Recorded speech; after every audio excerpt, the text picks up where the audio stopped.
Hello dear students, आप सभी बच्चों का हमारे चैनल में बहुत बहुत स्वागत है। और आज जो है हम अपने क्लास 8 हिंदी ग्रामर का चैप्टर 1 स्टार्ट करने वाले हैं, जो कि है संज्ञा। संज्ञा एक ऐसा चैप्टर है डियर स्टूडेंट्स, जो कि आप बचपन से अपनी छोटी बड़ी क्लासों में पढ़ते आ रहे हैं। तो संज्ञा इतना ज़्यादा मुश्किल चैप्टर तो नहीं है। आप लोगों को पहले से ही इसके बारे में बहुत ज्ञान होगा। आप लोगों को पता होगा कि संज्ञा चैप्टर में क्या होता है, जितना मेरे को लगता है, क्योंकि संज्ञा एक ऐसा चैप्टर है जो कि आप बचपन से पढ़ते आ रहे हैं ना। आपकी फर्स्ट क्लास से आप हिंदी ग्रामर में संज्ञा ही पढ़ के आ रहे हैं। अब वो अलग बात है कि आपके संज्ञा में उस समय कितना कोर्स था, है ना।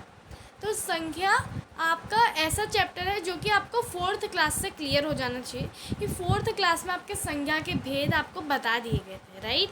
4th class, 5th class, 6th class, 7th class, और अब जब आप लोग हमारे 8th क्लास में आ गए हैं तब तो आपको संज्ञा और क्लियर होगा। लेकिन फिर भी एक रिविज़न करें, क्योंकि संज्ञा एक ऐसा चैप्टर है जो कि आता ही आता है, इसलिए मैं संज्ञा कराती हूँ। और जो सरल चीज़ें होती हैं ना, बच्चे उसी में गलती करते हैं। जैसे कि संज्ञा हो गया, संज्ञा में ही आप जैसे बच्चे जो हैं वो गलतियाँ करते हैं, और इसलिए मैं संज्ञा चैप्टर को डिटेल में पढ़ाना चाहती हूँ। तो ये वीडियो एंड तक आपको ज़रूर देखना है, जिससे कि संज्ञा से रिलेटेड कॉन्सेप्ट आपके क्लियर हो जाए। और साथ ही साथ अगर आप हमारे चैनल में नए हैं तो फटाफट जाके सब्सक्राइब कर दीजिए, जिससे कि क्या होगा कि आपको हमारे जैसे ही नया वीडियो आएगा फट से नोटिफिकेशन आ जाएगा। तो थैंक यू। तो डियर स्टूडेंट, ये सब्सक्राइब वाला काम तो है आपको करना है। चलिए स्टार्ट करते हैं हमारा चैप्टर संज्ञा। अगर मैं संज्ञा की बात करूँ, संज्ञा को अगर हम इंग्लिश में देखें तो संज्ञा को इंग्लिश में हम लोग नाउन कहते हैं, है ना। ये तो सबको पता होगा। संसार की विभिन्न वस्तुओं और प्राणियों को हम उनके नामों से जानते हैं, व पहचानते हैं।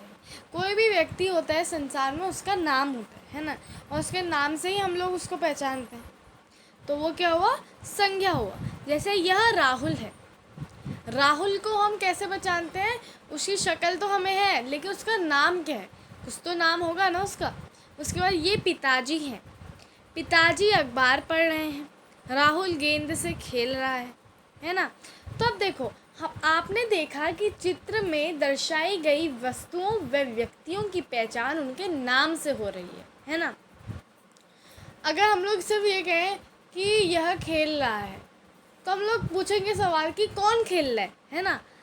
अब किसी भी व्यक्ति की पहचान किससे होती है? उसके नाम से होती है ना। तो यहाँ पे पिताजी और राहुल नाम है। तो अब देखो, नेक्स्ट आपका है, इसी प्रकार प्रत्येक स्थान, भाव, कार्य, गुण, दशा आदि का भी कोई ना कोई नाम होता है।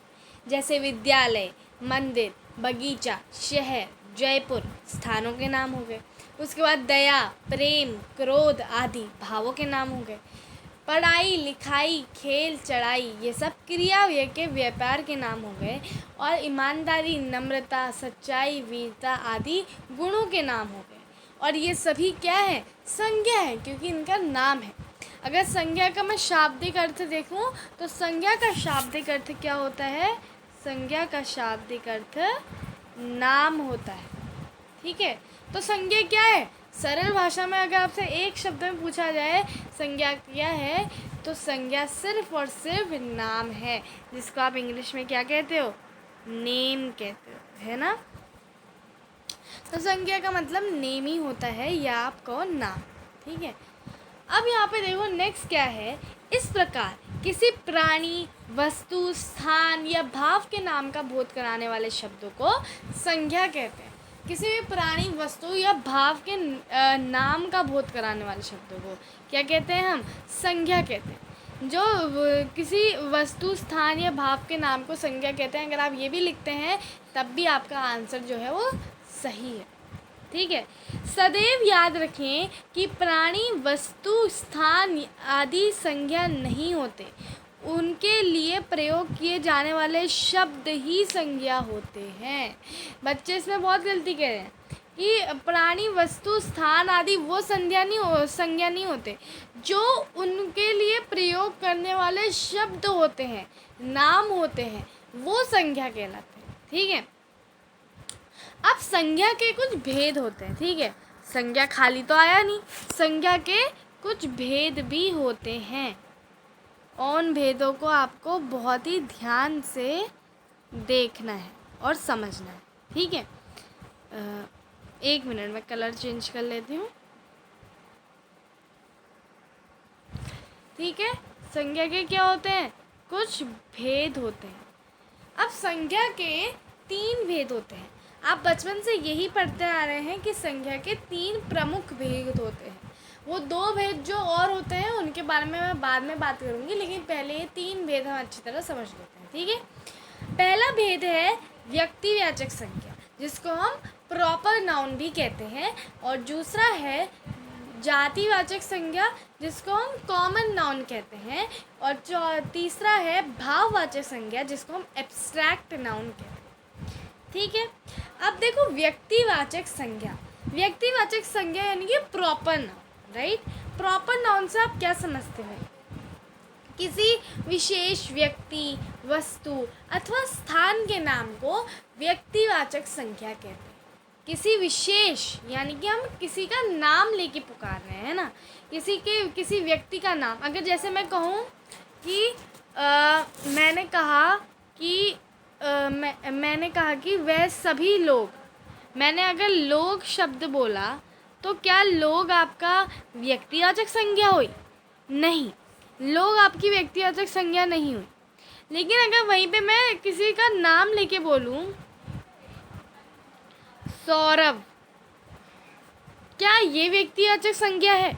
हाँ, ये व्यक्तिवाचक संज्ञा ही है, क्योंकि इसमें मैं किसी का नाम लेके पुकार रही हूँ, है ना।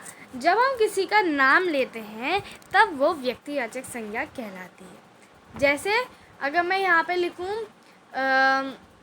कि मैं लिखती हूँ जयपुर, अगर मैं जयपुर लिखूँ, जयपुर, तो जयपुर क्या है? जयपुर आपकी व्यक्तिवाचक संज्ञा है, क्योंकि मैं एक स्थान का नाम लेके बता रही, है ना। तो किसी विशेष व्यक्ति, वस्तु अथवा स्थान के नाम को हम क्या कहते हैं? व्यक्तिवाचक संज्ञा कहते हैं। और जब भी आप परिभाषा बोलते हैं तो उसके साथ हमेशा उदाहरण बोलिए। जैसे प्रेमचंद महान कथाकार थे, इससे मैंने किसी का नाम लेके बुलाया है, प्रेमचंद। दिल्ली हमारे देश की राजधानी है, मैंने नाम लिया है पर्टिकुलर सिटी का, इसलिए आपका ये क्या है? व्यक्तिवाचक संज्ञा है। कामायनी जयशंकर प्रसाद की कृति है, उन्होंने लिखी है, तो ये भी क्या है? आपकी व्यक्तिवाचक संज्ञा। अब देखो विशेष क्या होता है इसमें। व्यक्तिवाचक संज्ञा का प्रयोग सदैव एक वचन में होता है, यानी कि कभी भी वो बहुवचन में प्रयोग नहीं होंगे। नदियों, पर्वतों, वृक्षों, समुद्रों, पुस्तकों, दिशाओं, दिनों, महीनों, त्योहारों आदि के नाम भी व्यक्तिवाचक संज्ञा ही होते हैं। मतलब चाहे आप नदी के नाम बोलो, चाहे पर्वतों के नाम बोलो, वृक्षों के बोलो, समुद्र को बोलो, या पुस्तकों के बोलो, या दिशाओं के बोलो, या दोनों दिनों के बोलो, चाहे महीने के बोलो, या त्योहारों के बोलो, वो सभी नाम आपकी व्यक्तिवाचक संज्ञा ही होते हैं। विशेष क्या था कि व्यक्तिवाचक संज्ञा सदैव एक वचन में होती है, ठीक है। अब हम आ जाते हैं जातिवाचक संज्ञा। जातिवाचक जो संपूर्ण जाति का बोध करा दी, है ना। इसके तो हमारे नाम से ही पता चल रहा है, जातिवाचक।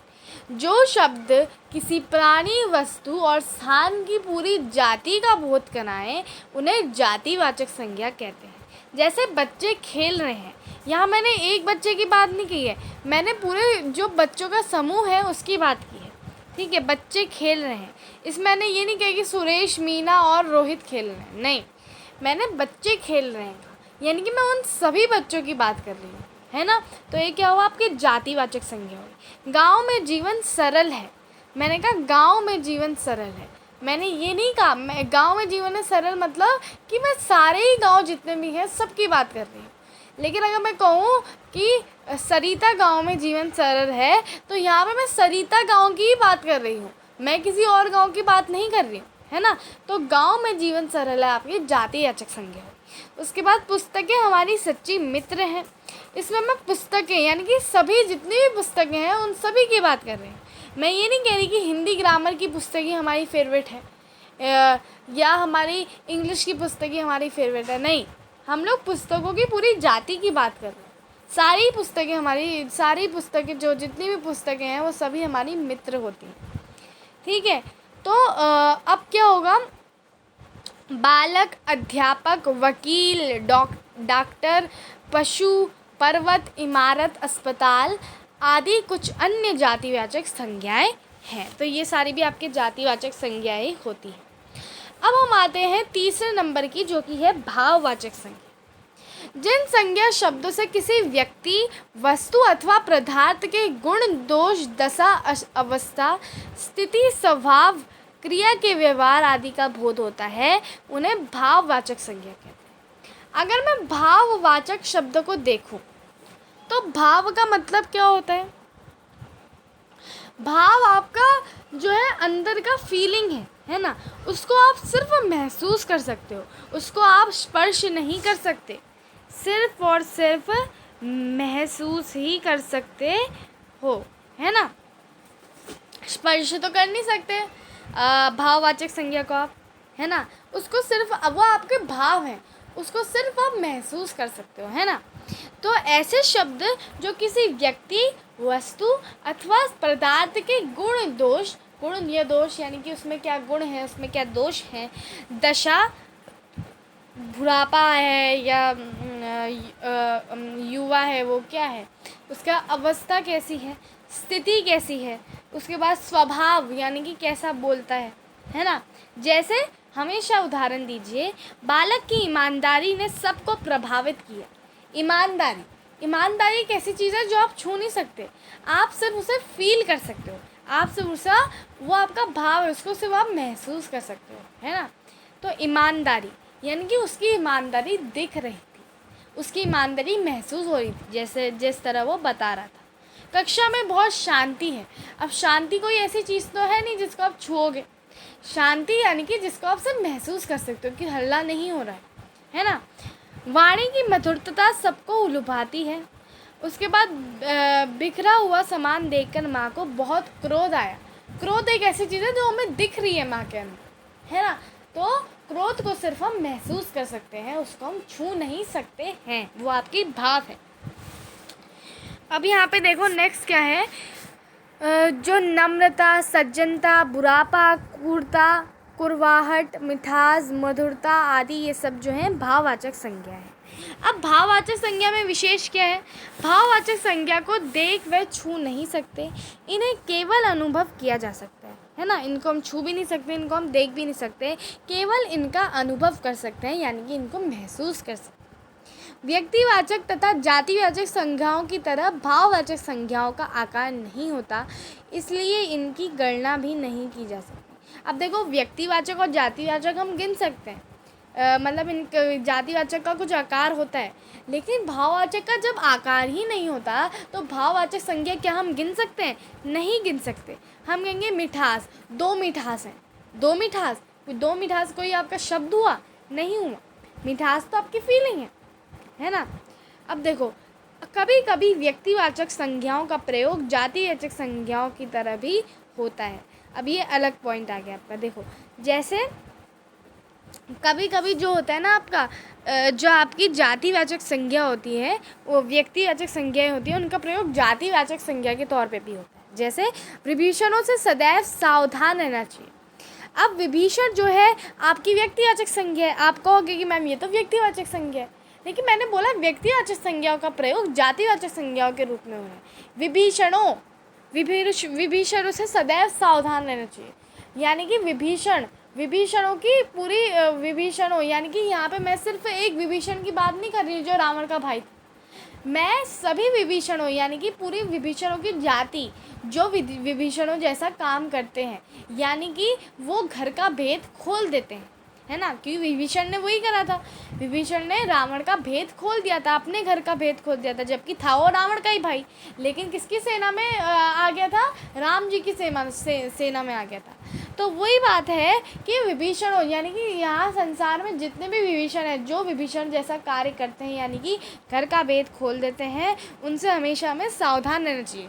यहाँ हम सिर्फ एक विभीषण की बात नहीं कर रहे हैं, यहाँ हम वो संपूर्ण विभीषण की जाति, यानी कि जो घर का भेद खोलने वाले लोग हैं, उनकी बात कर रहे हैं। तो यहाँ पे विभीषण शब्द का प्रयोग कैसे हो रहा है? जातिवाचक संज्ञा के तौर पे हो रहा है ना। है तो विभीषण किसी का नाम, तो इसलिए वो व्यक्तिवाचक है, लेकिन व्यक्तिवाचक संज्ञा का प्रयोग जातिवाचक संज्ञाओं के तौर पे हो रहा है। विभीषणों आ गया इसमें, है ना।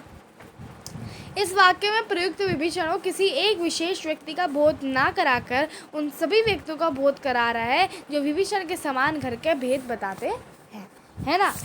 तो अब नेक्स्ट देखो, नेक्स्ट उदाहरण मैं दे रही हूँ, जो कि है देश में आज भी जयचंदों की कमी नहीं है।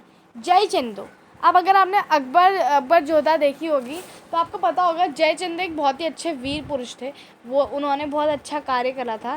तो जयचंदों में हम सिर्फ एक जयचंद की बात नहीं कर रहे हैं, हम उन सभी लोगों की बात कर रहे हैं जो वीर हैं, जो हमारे देश के लिए लड़ते हैं और हमारे देश को सुरक्षित रखते हैं, है ना। यहाँ एक जयचंदों की बात नहीं होते हैं, देशद्रोही हैं, ठीक है। जयचंद के समान देशद्रोही हैं, देशद्रोही थे जयचंद बहुत बड़े, उनके समान जो देशद्रोही हैं उन सभी लोगों के लिए जयचंदों का शब्द का प्रयोग किया जा रहा है ना। तो यहाँ पे जयचंद किसका नाम है, तो आप लोग कहेंगे मैम ये तो व्यक्तिवाचक है, लेकिन जयचंदो यानी कि सिर्फ जयचंद की बात नहीं हो रही है, उन सभी लोगों की बात हो रही है जो जयचंद के समान देशद्रोही थे, ठीक है। नेक्स्ट है हमारा जातिवाचक संज्ञा का प्रयोग व्यक्तिवाचक संज्ञा के रूप। जातिवाचक संज्ञा का प्रयोग व्यक्तिवाचक संज्ञा के रूप में कैसे हो सकता है? देखो, जैसे जब कोई जातिवाचक संज्ञा किसी व्यक्ति विशेष के रूप में प्रयोग होती है, तब वह जाति का बोध ना कराकर किसी व्यक्ति विशेष का बोध कराती है। जैसे पंडित जी देश के प्रथम प्रधानमंत्री थे। अब अगर यहाँ पे मैं पंडित जी देखूँ तो पंडित जी से तो आप सभी लोग यही सोचेंगे मैम कि पंडित जी यानी कि पंडित जी तो पूरी जाति आ गई, जितने भी पंडित जी हैं। नहीं, लेकिन मैंने कहा पंडित जी देश के प्रथम प्रधानमंत्री थे, यानी कि पंडित जी जवाहरलाल नेहरू। ये कौन सी हो गई आपकी? ये आपकी व्यक्तिवाचक संज्ञा हो गई, है ना। है पंडित जी आपका जातिवाचक शब्द ही, लेकिन पंडित जी हमारे देश के प्रथम प्रधानमंत्री थे, प्रथम प्रधानमंत्री थे, यानी कि हम पंडित जी उन पंडित जी की बात कर रहे हैं जो कि जवाहरलाल नेहरू थे, है ना। जवाहरलाल नेहरू हमारे देश के प्रथम प्रधानमंत्री थे। तो यहाँ पे पंडित जी शब्द का प्रयोग कैसे हुआ? व्यक्तिवाचक संज्ञा के तौर पे हुआ। नेक्स्ट आपका मैं उदाहरण दे सकती हूँ, वो है नेताजी इतिहास में सदा अमर रहेंगे। नेताजी इतिहास में सदा अमर रहेंगे। यहाँ में नेता अब आप कहोगे मैम नेता शब्द आ गया, नेता तो पूरी संपूर्ण जाति के लिए इस्तेमाल होगा, है ना। लेकिन मैंने क्या कहा? नेताजी इतिहास में सदा अमर रहेंगे। तो यहाँ पे नेताजी शब्द किसके लिए प्रयोग हो रहा है? सुभाष चंद्र बोस के लिए प्रयोग हो रहा है। नेताजी सुभाष चंद्र बोस सदा इतिहास में अमर रहेंगे। तो यहाँ पे नेताजी शब्द किसके लिए प्रयुक्त हुआ? सुभाष चंद्र बोस जी के लिए प्रयोग हुआ। इसलिए ये क्या है? ये आपकी व्यक्तिवाचक संज्ञा बन गया है जातिवाचक संज्ञा ही नेताजी, नेता। लेकिन अगर नेताजी यानी कि हम एक पर्टिकुलर नेता की बात कर रहे हैं, सुभाष चंद्र बोस जी, है ना, तो इसलिए ये हमारी व्यक्तिवाचक संज्ञा बन गई। अब भाववाचक संज्ञा का जातिवाचक संज्ञा के रूप में प्रयोग कैसे हो सकता है? जबकि हमने पढ़ा था कि भाववाचक संज्ञा सदैव एक वचन में प्रयुक्त होती है ना। तो जब कोई भाववाचक संज्ञा बहुवचन के रूप में प्रयुक्त होती है तब वह जातिवाचक संज्ञा हो जाती है। यानी कि एग्ज़ाम में जब भी बहुवाचक संज्ञा आपको बहुवचन के रूप में दिखे तो नॉर्मल सा जातिवाचक संज्ञा में टिक कर दो, क्योंकि वो जातिवाचक संज्ञा बन चुकी है। जैसे बुराइयों से बचो, यहाँ पे बुराइयों से बचो। अब आप अगर मैं बुराई कहती,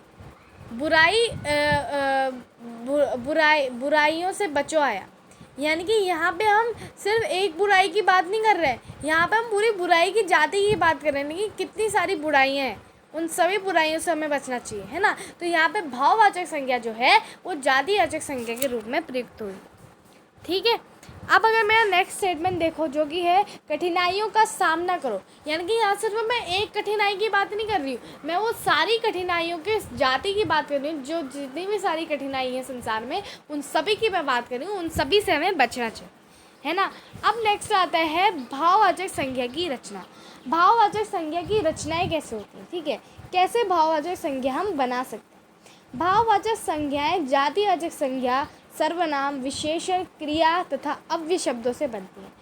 अव्यय यानी कि वह शब्द जिनमें लिंग, वचन, कारक, काल आदि के कारण कोई भी परिवर्तन नहीं आता, ठीक है।